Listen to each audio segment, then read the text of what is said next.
Hello friends, I am Dipanshi Sharma. Welcome to my YouTube channel Genius Dipanshi and I am doing well. Today I will discuss about union in MySQL. आज का हम topic देखेंगे कि union क्या होता है MySQL में। जैसे कि आपने मैथमेटिक्स में पढ़ा था कि यूनियन का मीनिंग क्या होता था, जब आप सेट्स में यूनियन निकालते थे कि यूनियन ऑफ टू सेट्स, तो उसमें सेट वन और सेट टू दोनों के एलिमेंट्स आ जाते थे। इसमें यहाँ पे यूनियन का मीनिंग ये है, जैसे मैंने यहाँ पे दो टेबल बनाई है, कस्टमर टेबल एक सप्लायर टेबल है। अब हम इसमें यूनियन को यूज़ करने वाले हैं। तो अगर सिर्फ आप यूनियन यूज़ करोगे यहाँ पे क्वेरी चलाते टाइम, तो उसका मीनिंग क्या है कि यूनियन आपको डिस्टिंक्ट वैल्यूज़ देगा, मतलब डुप्लीकेसी वैल्यूज़ को हटा देगा।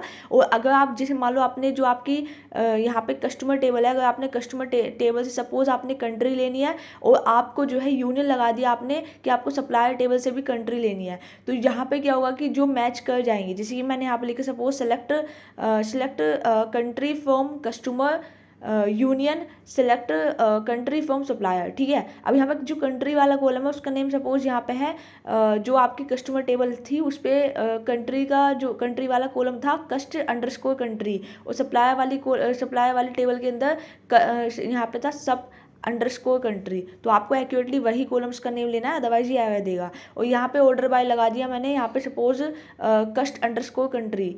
ऑर्डर बाय का मीनिंग होता है कि आपका असेंडिंग या डिसेंडिंग ऑर्डर में आएगा। तो अगर मैंने ऑर्डर बाय यहाँ पे कस्टमर टेबल की कंट्री वाले पे लगाया, तो इसका मीनिंग है कि वो बाय डिफॉल्ट असेंडिंग में लेगा, तो आपका इस तरीके से आ जाएगा। अब जैसे असेंडिंग का मतलब क्या होता है कि यहाँ पे छोटे से बड़ा, मतलब यहाँ पे अगर कंट्री का नेम है तो वो आपका कैसे आएगा, अल्फ़ाबेटिकली A to Z इस वे में आएगा। ठीक है, तो यहाँ पे हमने लिखा सिलेक्ट कस्ट underscore country from customer union select supplier underscore country from supplier order by कस्ट अंडरस्कोर कंट्री। तो इससे क्या होगा कि यहाँ पे यूनियन का मीनिंग क्या है कि आपका डिस्टिंक्ट वैल्यूज आ जाएगी। जो यहाँ पे लिखा कस्ट अंडरस्कोर कंट्री में Australia, Canada, India, London, UK and US, ये सारी डिस्टिंक्ट है, मतलब यहाँ पे कोई डुप्लीकेसी नहीं है। ऐसा नहीं है कि कोई भी दो कंट्री के एक जैसे नेम यहाँ पे आए हों। ठीक है, बट अगर आप चाहते हो कि डुप्लीकेसी वैल्यू भी ये ले ले, तो उसके लिए आप यहाँ पे यूज़ करोगे यूनियन ऑल। मैं इसी कमांड को कॉपी कर लेती हूँ, वापस से स्कल पे जाएंगे, हम इसी कमांड को पहले पेस्ट कर देंगे यहाँ पे, और यहाँ पे आप यूनियन की जस्ट बार लगा दोगे ऑल। तो इसका मीनिंग क्या है कि यूनियन ऑल क्या करेगा कि वो डुप्लीकेसी वैल्यू भी ले लेगा। जैसे कि आपका जो कस्टमर सप्लाई दोनों टेबल से जितनी भी कंट्रीज अगर उसमें कोई डुप्लीकेसी वैल्यू भी आई होगी, जैसे यहाँ पे इंडिया बहुत टाइम रिपीट हो रहा है, तो उसने यहाँ पे वो वाला भी डेटा आपको फैच करके दिखा दिया। तो आई थिंक आपको दो वे यूनियन के समझ में आ गए होंगे, फर्स्ट है यूनियन एंड सेकंड है यूनियन ऑल। अब हम यहाँ पे थर्ड क्वेरी देखेंगे कि आप यूनियन को किस तरीके से यूज़ कर सकते हो। जिसे मैं यहाँ पे एक क्वेरी लिखने जा रही हूँ, ध्यान से देखना। मैंने यहाँ पे लिखा सेलेक्ट कस्टमर का नेम चाहिए एक तो मुझे, ठीक है, कस्टमर टेबल से, तो उसका यहाँ पे कॉलम था कस्टमर टेबल के अंदर कस्ट अंडरस्कोर नेम, और एक मुझे कस्टमर की कंट्री चाहिए थी। ठीक है, तो मैंने यहाँ पे लिखा select cust underscore name comma cust underscore country from customers where, जहाँ पे कंट्री का नेम सपोज मैं यहाँ पे दे देती हूँ इंडिया। तो यहाँ पे क्या होगा कि यहाँ पे कस्टमर टेबल से वो जिसकी कंट्री क्या है, इंडिया है, उसका नेम और उसका कंट्री का नेम आ जाएगा कस्टमर टेबल से। फिर मैंने यहाँ पे अप्लाई किया यूनियन, और फिर मैंने यहाँ पे सप्लायर टेबल से भी क्या ले लिया, सप्लायर का नेम एंड सप्लायर की कंट्री। तो इससे क्या होगा, देखो यूनियन का मीनिंग आपको समझ में आ गया कि वो दोनों टेबल से यूनिक डेटा उठाता है। ठीक है, लेकिन दूसरा वे क्या है कि मुझे यूनिक डेटा में कौन से दो कॉलम चाहिए, मुझे कस्ट नेम चाहिए और कस्ट कंट्री चाहिए।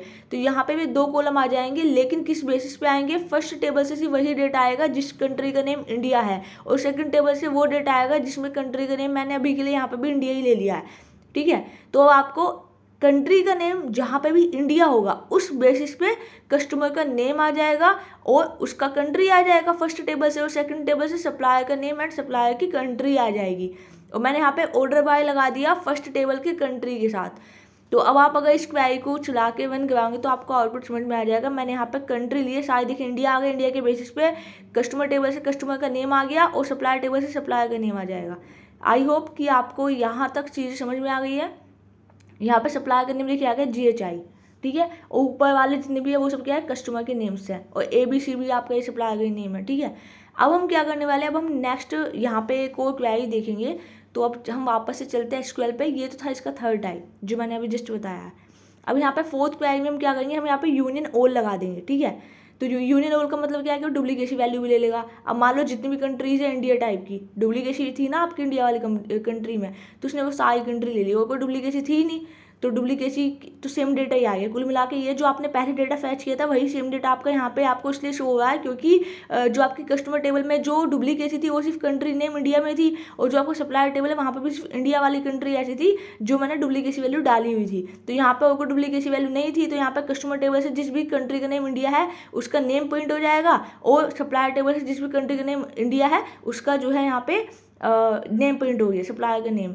अब हम इसमें एक लास्ट क्वेरी वो देख लेते हैं, जिसे मैंने यहाँ पे लिखा जो फर्स्ट वाली आपकी टेबल थी मैंने एक्यूरेटली अभी सेम रहने दिया। मैंने सेकंड वाली सप्लायर टेबल में कंट्री का नेम जहाँ पे यूके हो, तो एक सप्लायर टेबल से तो जिस कंट्री का नेम यूके है उसका सप्लायर का नेम आ गया, और यहाँ पे कस्टमर वाला सेम रहा। यहाँ तक आई थिंक आपको कोई डाउट नहीं होगा। अब एक लास्ट क्वेरी वो देख लेते हैं। इस क्वेरी में थोड़ा सा आपको जो है चेंजेस देखने को मिलेंगे, ठीक है। तो ये मैं आपको यूनियन का बेसिकली यहाँ पे यूज सिखाना चाह रही हूँ। यूनियन आपका पूछा जाता है कि यूनियन एंड यूनियन ओल में क्या डिफरेंस होता है, यूनियन एंड यूनियन ओल में। तो ये चीज़ एक इंटरव्यू पॉइंट ऑफ वे से मैं आपको ये कंसेप्ट समझा रही हूँ, क्योंकि इंटरव्यू में ये क्वेश्चन पूछा जाता है। जैसे कि अगर आप PwC का इंटरव्यू देते हो या Deloitte का देते हो या इस तरीके के कोई भी इंटरव्यू देते हो, तो वहाँ पे SQL बेस्ड अगर कोई इंटरव्यू क्वेश्चन आस्क्ड होता है तो वहाँ पे ये टॉपिक पूछा जाता है, जस्ट लाइक जॉइंस की तरह। जैसे सेल्फ जॉइन क्या होता है, इनर लेफ्ट आउटर जॉइन क्या होता है, प्राइमरी की फॉरेन की यूनिक की क्या होता है। तो इस तरह के क्वेश्चंस आपको वहाँ पे मिल जाएंगे। ग्रुप बाय हैविंग क्लोज क्या होता है। तो मैंने यहाँ पे एक नेक्स्ट क्वेरी चलिए, मैंने यहाँ पे मैंने लिखा है जो कस्टमर का नेम है फर्स्ट वाले टेबल से, कस्टमर टेबल से मैंने उसका एलाइसिस नेम रख दिया कस्टमर, एंड मुझे फर्स्ट टेबल से वो क्या चाहिए, कस्टमर का कॉन्टैक्ट नंबर एंड कस्टमर की कंट्री। मतलब मुझे फर्स्ट टेबल से 3 चीज़ें चाहिए, कस्टमर का नेम, उसका कॉन्टैक्ट एंड उसकी कंट्री। लेकिन मैंने यहाँ पे कस्टमर टेबल में जो कस्ट अंडरस्कोर नेम वाला कॉलम था उसको मैंने एलाइसिस नेम करके रख दिया सिर्फ कस्टमर। तो यहाँ पर जब उसका आपका आउटपुट में आएगा तो सिर्फ कस्टमर लिखा आएगा उस कॉलम का नेम। और मैंने यहाँ पे फिर लगाया यूनियन। और अब हम सप्लायर टेबल से भी मुझे क्या चाहिए, सपोज मुझे सप्लायर टेबल से भी सप्लायर का नेम चाहिए, तो मैंने यहाँ पे लिखा सब अंडरस्कोर नेम, और इसको मैंने इसका एलाइसिस नेम सपोज मैंने रख दिया, इसका एलाइसिस नेम सिर्फ मैंने रख दिया नेम, ठीक है। तो सेकंड टेबल से मुझे एक तो नेम चाहिए सप्लायर का, कॉन्टैक्ट चाहिए, और सपोज मुझे कंट्री चाहिए। अब इससे होने क्या वाला है, देखिए एलाइसिस नेम का मीनिंग क्या होता है, अगर सपोज मैंने किसी का नेम रख दिया निक नेम, जिसे जस्ट नॉर्मली मैं अगर आपको बताऊं जैसे मेरा घर का निक नेम कुछ हो है, ठीक है, तो वो भी राइट है। उसी तरीके से अगर आप किसी भी टेबल में किसी भी कॉलम का एलाइसिस नेम जो भी रखते हैं, फिर आप उसको उस एलाइसिस नेम के थ्रू भी फैच कर सकते हैं, ठीक है। कहने का मीनिंग ये था। अब आप इसी डेटा को अगर यहाँ पे गो बटन पे क्लिक करके इस क्वेरी को रन कराओगे, तो यहाँ पे देखिए कस्टमर वाला जो कॉलम था ना, कस्ट अंडरस्कोर नेम, उसका एलाइसिस नेम मैंने रखा था कस्टमर, तो यहाँ पे कस्टमर के नेम से आ गया। कस्ट अंडरस्कोर कॉन्टैक्ट मुझे चाहिए था, और कस्ट अंडरस्कोर कंट्री चाहिए था मुझे फर्स्ट टेबल से, ठीक है।